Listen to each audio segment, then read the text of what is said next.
All right, welcome guys. Welcome back to another Fight Move Flow live. And this week's topic is going to be understanding self-defense and combatives. And we're going to keep these next lives in this series nice, short, and sweet. So 15 minutes on average, 15, 20 minutes. These last ones have been a little long, 45 minutes an hour. But these ones we'll just keep short and sweet.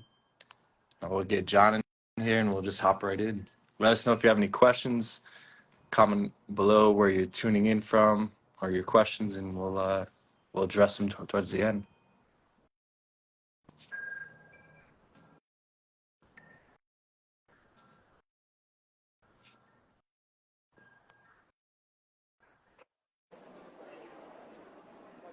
All right. There he is. Okay, so understanding combatives and self-defense. Yes. With the subject matter expert on this topic, the venerable Coach Nathan Amado. Yeah, I said in the grand scheme of things, you're pretty well versed in this subject too. You have quite the experience in combatives. Yeah, so we'll just be bouncing ideas, but we'll let you. Yeah, you'll be the main guy talking. I'll be doing more asking and listening, but I'll probably have some stuff to whip in. Sure. Some things to add to. So yeah. Perfect. So you wanted to start by talking about. Yeah, let's start with our focus with Fight and Flow is primarily jiu-jitsu, Brazilian jiu-jitsu. So it's combatives focus. primarily fight portion. Exactly. The fight portion of Fight and Flow is primarily jiu-jitsu and Gracie combatives and things like this. So the history of that is a good place to start, and you can start with the early UFCs. Quick question about the jiu-jitsu. Yeah. So when you say jiu-jitsu, it's a kind of integrated jiu-jitsu, yes? So it's a jiu-jitsu that's not just focusing on jiu-jitsu versus jiu-jitsu, but actually jiu-jitsu as a self-defense practice for people who are striking, people who are using weapons, all of this, right? Right. Yeah, so and that it's also comes informed by MoveNet combatives. correct. That comes into the history of Gracie Jiu-Jitsu, the difference between the sport and the street. We'll talk about that in a little bit. But as far as just the history of Jiu-Jitsu, we'll just go back only to the first UFCs. Of course, it started before then when the Gracie family brought over a Japanese Jiu-Jitsu champion to Brazil, and in exchange for helping him get to Brazil, taught them Japanese Jiu-Jitsu. Helio Gracie, smaller, weaker brother, didn't have the strength, the athleticism of his older brothers. When learning this, when learning these techniques, had to adapt them to him to be able to work for his smaller, weaker, smaller stature. So he had to rely more on leverage and timing and technique versus, strength, athleticism, speed, or, these things. So he's adapted that, and that was kind of the birth of Gracie Jiu-Jitsu. And then after, years of fights, just they've come up with 36 techniques being the most common and most effective in self-defense street fight scenarios. And that's the birth of the Gracie combatives. The Gracie combatives curriculum is primarily what I teach and I show. It's the foundation. It's the most important thing. If you only knew these 36 techniques, you'll be successful in 99.9% of altercations.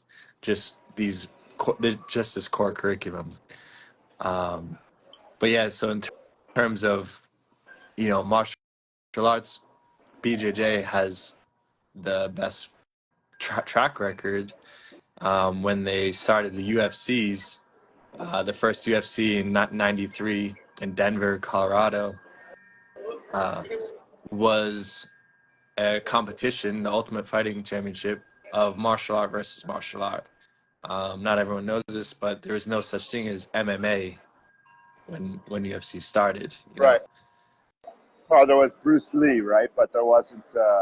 Right. It didn't have any. right, right, yeah. No one was really like mixing martial arts and like training MMA like it's trained today. Right. It was the Totally. first competition My was brother Wookie yeah, went to Iraq Denver shout out. together. Exactly. Yeah. What's up, John? My brother. Um, but yeah, and so this first, these first UFCs, people were mixing things. It was jujitsu versus boxing versus sumo versus wrestling versus kickboxing versus whatever, Yeah. karate.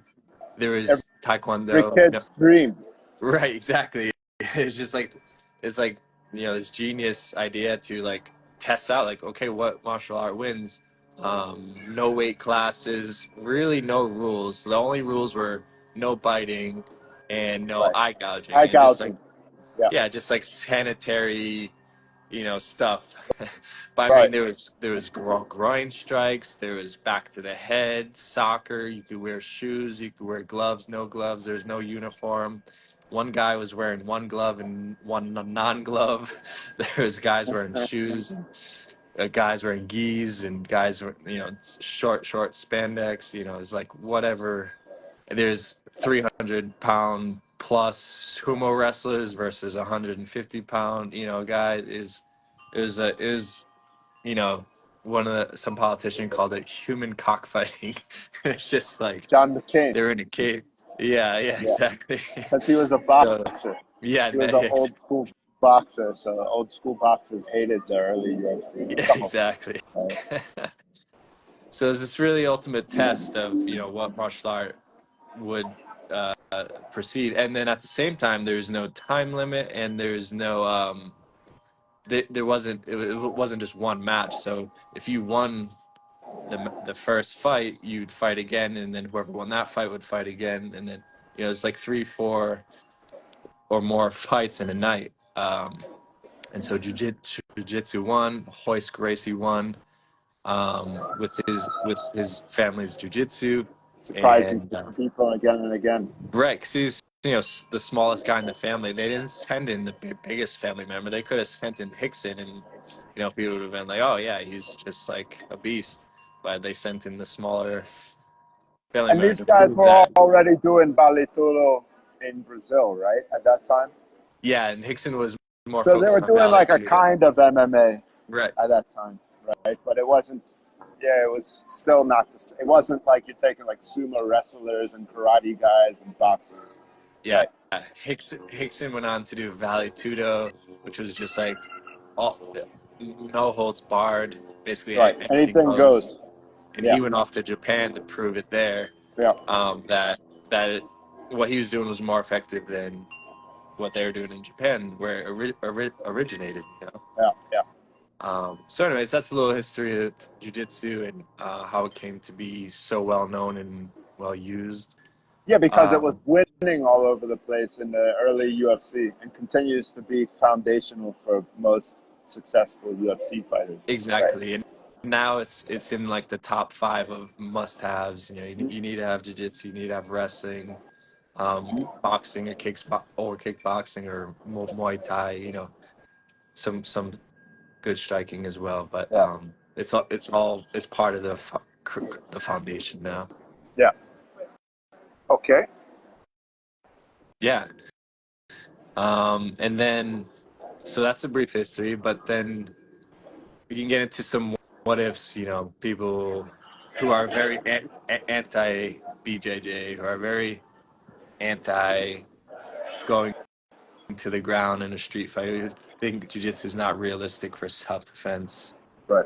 Common questions. Maybe you have or some. Yeah, I mean, I don't. For me, there's all I'm not a fan of what if questions, right? Right. Because in the army, that's a thing too. People asking what if questions a lot. It's like what um, immature privates do, like the lowest ranked guys, Yeah. kind of this what if this and what if that, and it's just like, yes, okay, it is good to think of the what ifs, um, but if somebody doesn't think it's a good idea to be able to control somebody on the ground for their self defense, like, I don't know what to say to them. Yeah. Like this, Yeah. like, I've it's a good taken some. idea. It's a good I've taken. idea. You shouldn't. You don't have to be a master of it, but you should have some basic knowledge of being able to control somebody on the ground if you're interested in self defense at all. Yeah. And you should be interested in self defense because whether or not you want to hurt people, there might be people that want to hurt you or hurt somebody that you love, and the cops aren't always going to be around to help. And even if Exactly. they are around, they still might not help. And It- sometimes it might be the cop. You never know. I'm not saying do anything with cops or anything like that. Cops are generally good people, good guys, good gals. But yeah, it's really important to know this. So yeah, you are your own first responder, right? yeah, You can't wait for help. No one's coming to save you. right. And they Um, might, but you should still be ready anyway. You are your own first responder yeah, before anybody else can. exactly, Yeah. exactly. And yeah, and to that point, so you said about going to the ground. Some people I've taken courses say never go to the ground. They're like incredibly dogmatic about it. Like, do not go to the ground. I remember You don't have one a guy. choice. Right. Sometimes, like I mean, sometimes you don't have a choice. nine Sometimes you do, but times out of 10, fights end up on the ground. It's not really whether if it's gonna happen, it's when it's gonna happen. And ideally, you're trained enough where you go to ground on your terms. You take the fight to the ground instead of you being taken to the ground. And yeah, on top of that, if you don't train any type of ground, self-defense, jujitsu, ground movements, and these things, if it does go to the ground, if you fall to the ground or you're taken to the ground, if you don't have the skills, you're not gonna be able to get back up, right? So yeah, you need to not only have these skills to take it to the ground on your terms, but also if you need to get up on your terms, get up and yeah, get out of there, um, yeah, and realistically finish the fight. So, um, and these things happen in a minute or two tops. Fights are over quick. Um, but when you can control it, when you can take it to the ground on your terms, you can control the fight. Well, why wouldn't you want that? You can't control someone if they're on 2 feet. You know what I mean? yeah, You have to take it to the ground to take away their limbs, take away their base, and then you can start isolating limbs and then finishing the fight or just controlling, right? right, You have the order of operations like right here on my shirt: defend, escape, control, submit. You know, first you got to defend any attacks. If you're in a bottom position, if you're being controlled, you need to escape that, and then you get to the top position, you control it, and then you so submit, finish the fight. yes, yes. Um, And I would say even before that, the detect yeah, first, the yeah, threat, right, and right, then try to diffuse. yeah, But yeah, then sometimes that's not going to work. right. Sometimes it And so, is. yeah, and so that comes Sometimes to diffusion could be just evading. right. Yep, yep. Yeah, so there's things even before the fight, which we can address those questions too. Like, what if, um, you know, maybe multiple attackers or something like this?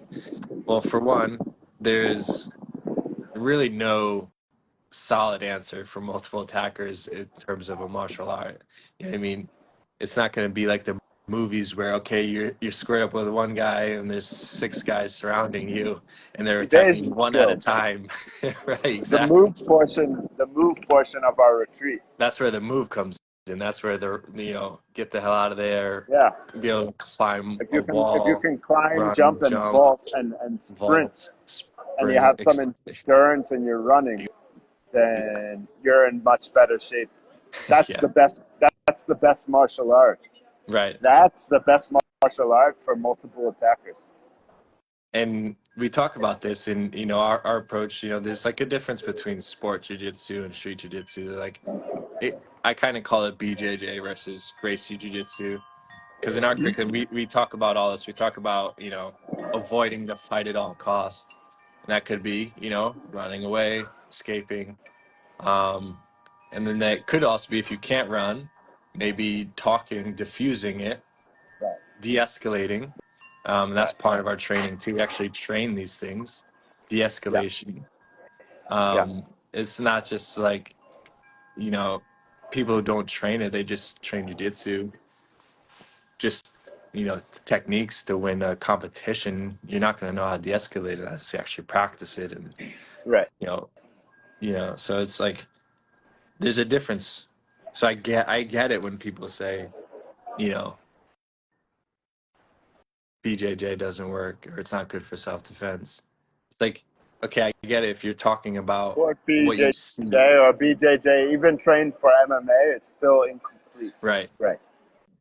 Although Yeah. So BJJ trained for MMA would be a little more complete than sport BJJ because you got the striking yeah, much element, better. but still, Much better. yeah, it's better, but it's still you're still missing the whole point of situational Right. awareness, of Right. diffusing, of things going on that don't involve gis or no gis Right. or mats or anything like that. Like, Right. right. Exactly. So yeah, And that's also where it comes in again, the importance of it being integrated with the overall larger natural movement practice.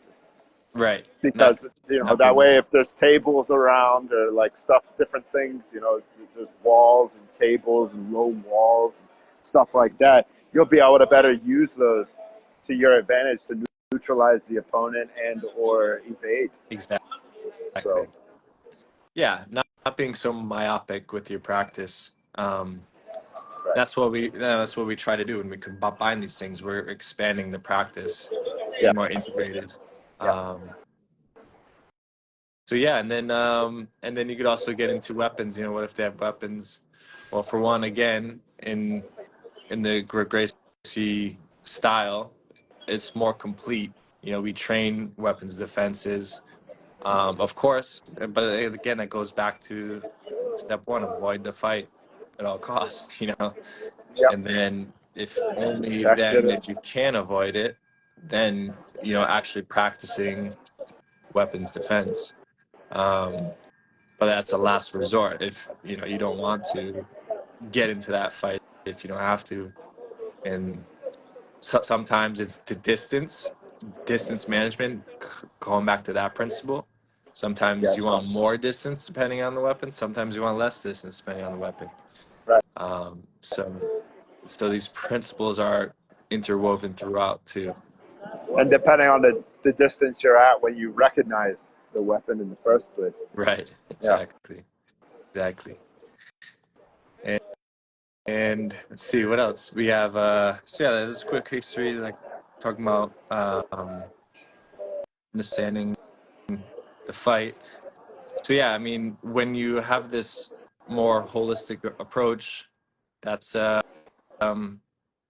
the goal, and not being so myopic. So that's the real distinction between sport BJJ and street jiu-jitsu or Gracie jiu-jitsu, is just having more options, more answers, uh, and that's what we focus on. We in our retreat we just focus on the hand-to-hand, one-on-one combat. Um, we might throw in, some bystander. We're thinking about throwing in some bystander, like helping a friend who's getting attacked or helping an Yeah. innocent person who's getting Yeah. attacked, Yeah. hand to hand. But we're sticking to the core curriculum, the basics, the foundation with Gracie Combatives, and Yeah. yeah, that's the main focus there. Do you have any other questions? with No, combatives or not self-defense? not too much. I mean, having done the retreat together once already, and having so much background in common, um, I don't have the questions. I mean, people have questions, right? Yeah. Right. People have questions. I don't focus so much on defense in my personal practice, but it's Yeah. kind of baked in, you know. Yeah.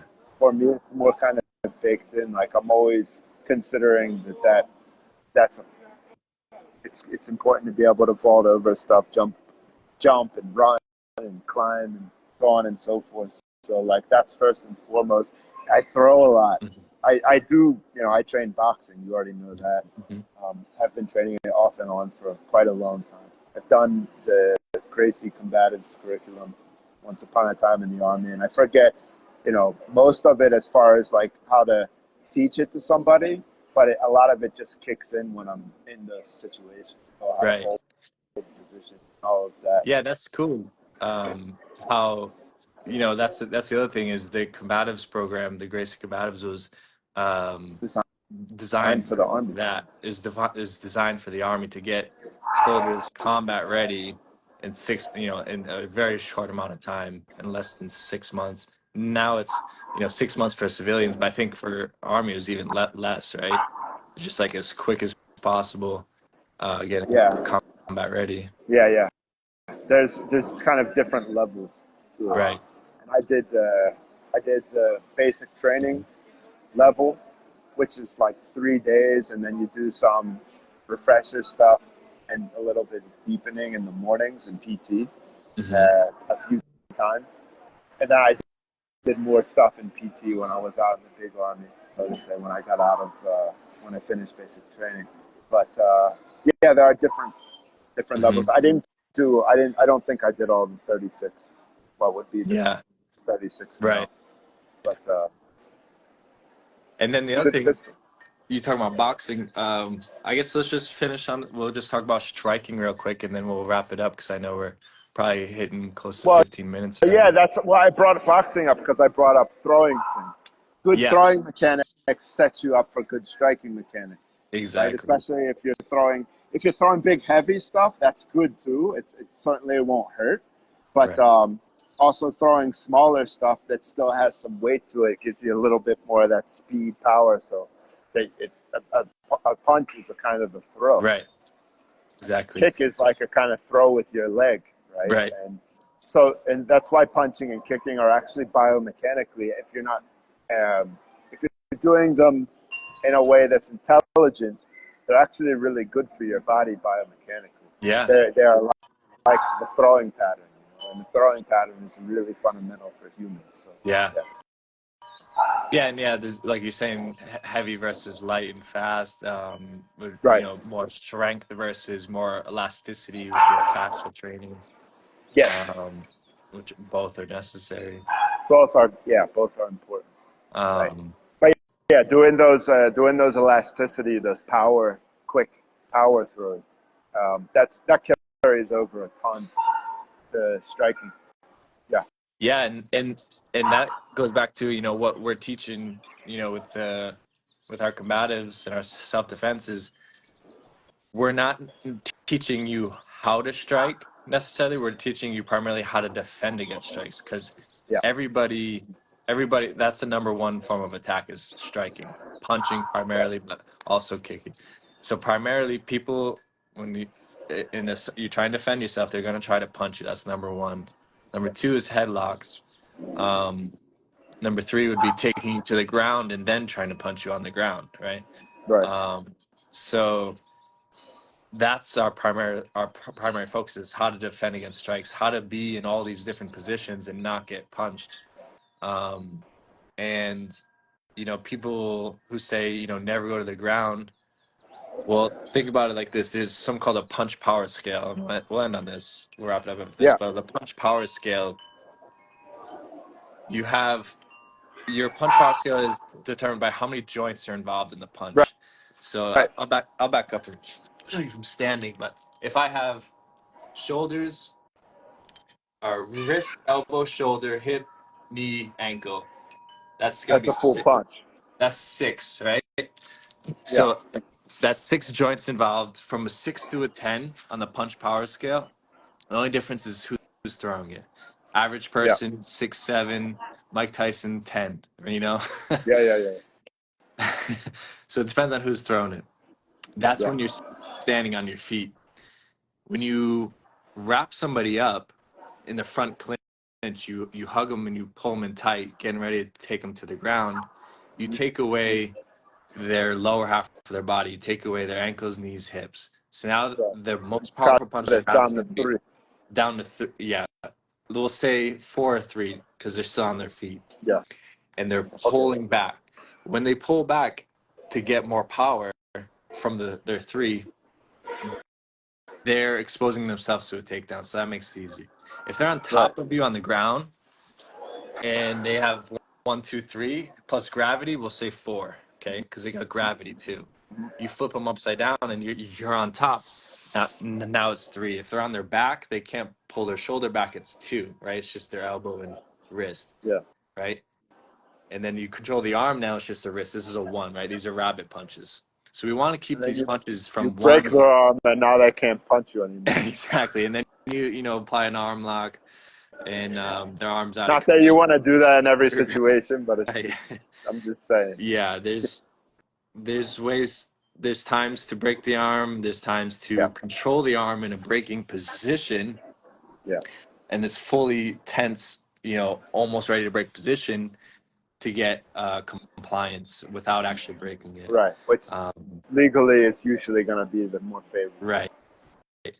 And But then it depends. so we can negotiate, and we teach that as well. We practice that as well, locking Yeah. it up and negotiating. But hey, you're gonna calm down. Like I don't want to break your arm. Do you want me to break your arm? Like calm down, and we won't Yeah. have to break your arm right now. Yeah. I've seen Um, that a few times. yeah, very very common.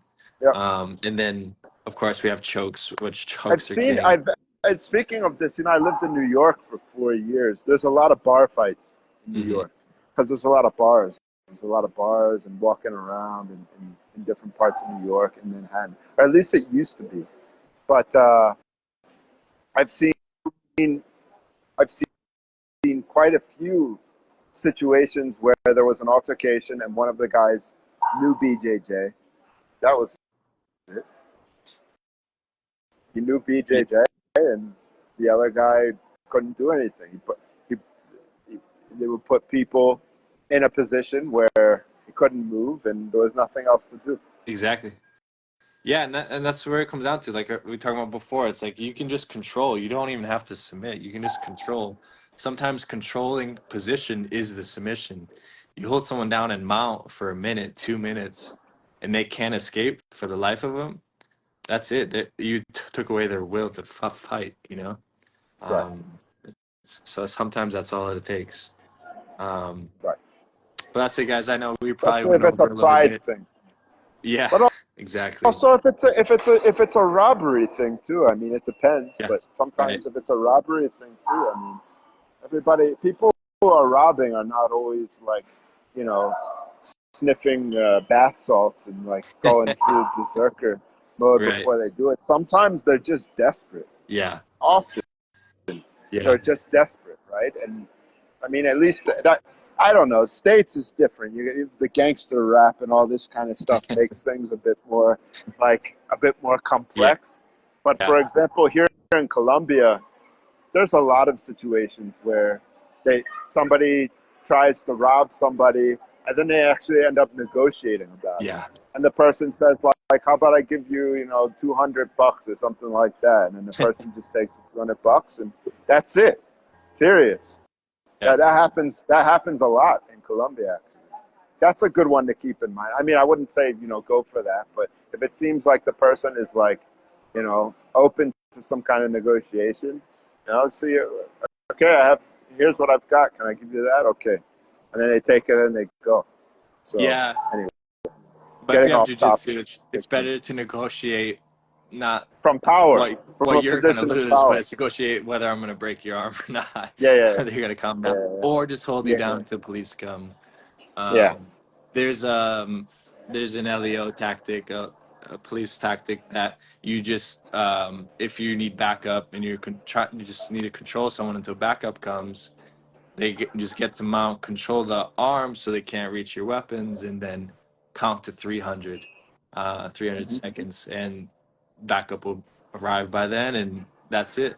You know, you don't have Right. to do anything else, nothing fancy. It's literally just controlling the mount, controlling the limbs, and waiting for backup. Um, but yeah, there's countless videos of people using jujitsu exactly this way to defend against robbers and just holding them in an arm lock or a choke and position, not choking, but like maybe choking a little and then releasing just to control them until police come. There's countless videos of this. It's, you know, it's proven time and time again effective all over the world. Um, but yeah, guys, I know we kind of went a little bit over the 15 minutes, but we'll wrap it up. And yeah, Fight Move Flow retreat's happening. Medellin, Colombia. Come join us July 10th July to 10th. 15th. Yep. Right. 5 day, 6 night retreat. Medellin, you'll fly into, and then we'll head into the Pick you up. jungle together from Yeah. there. We'll pick you up in a shuttle. And yeah, come join us. We're going to be doing this. We're going to be doing fight. We're going to be doing move. We're going to be doing flow. So again, expanding that practice, even if you already know jujitsu, you know, you'll learn more jujitsu, more self-defense, combative focus. And then even if you know that, then you'll learn more in terms of movement and flow and really expand on your practice. Yep. An integrative movement practice experience. Exactly. Integrative movement practice educational experience. Exactly. Yes. With a bunch of other badass humans having fun in the jungle and sharing food and, you know, having food and drink together and having a good time. Yes. If someone sends you this video, reach out to them. They probably have a code for you to hook you up. We have codes if you bring a friend. You know, if you want to bring a friend, we got a sweet deal for you. We encourage that. And also first responders, veterans, LEO, EMT, whatever, firefighters. We have special scholarships for you to show our Also for appreciation. Colombian citizens, Colombian residents Exactly. as well. Yes. Yes. Yeah, so reach out to me or John. You can message us on Instagram or email us, and we'll hook you up, and we'll see you guys there. Excellent. Cool. All right, brother. Awesome talking with you. Yes, And sir. let's talk. I'll give you a ring right after we finish this Cool. call. All right, guys, and yeah, we'll see you probably next week for the next live. All right. Yes. See you guys.